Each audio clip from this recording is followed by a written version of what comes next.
Les résultats de Parcoursup ont été publiés, on espère que tous vos vœux ont été exaucés et que vous avez obtenu la filière que vous vouliez. Mais c'est pas fini. Il faut maintenant trouver votre logement avant septembre.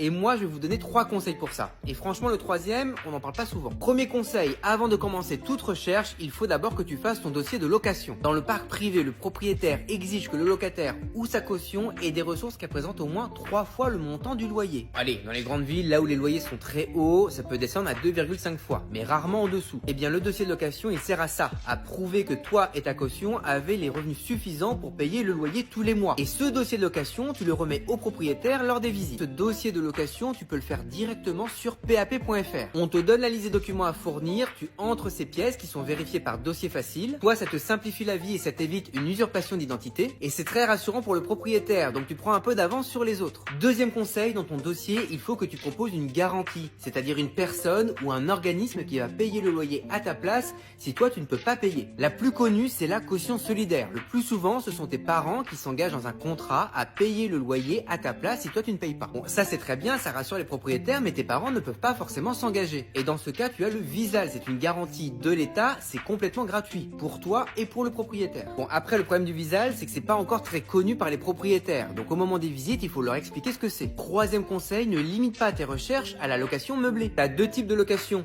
vide, location meublée. Et en général, les étudiants se concentrent sur la location meublée parce que bon bah c'est plus simple. C'est peut-être plus simple, mais du coup il y a plus de concurrence. En cherchant aussi dans les locations vides, t'as plus de chances de trouver un logement. Et puis les loyers sont un petit peu moins chers. Et le dépôt de garantie en location meublée, c'est 2 mois de loyer hors charge contre 1 mois seulement en location vide. Et franchement, des meubles d'occasion, ça se négocie assez facilement pour un bon prix. Tam Tam.